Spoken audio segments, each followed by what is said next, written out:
बताना चाहती हूँ। आइए थोड़ा आप लोग हट जाइए ना, मंच से थोड़ा साइड करिए सभी को। एगो गीत हम गईले रही,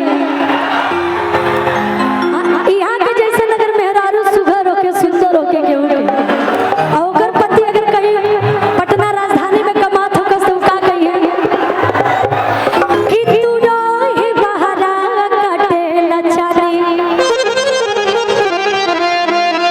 आमे हर के मरम मरद का जानी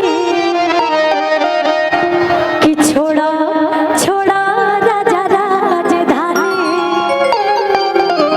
छोड़ा छोड़ा राजा राजधानी। क्या ही करे, कोई बात नहीं, आप ऐसे ही सुंदर हैं भाई। ये भी दुगुन में ही बजाइएगा भैया, बहुत भीड़ है, क्या ही बोले कि तू रही बहरा कटे लचानी आमे हर के मरम मरद का जानी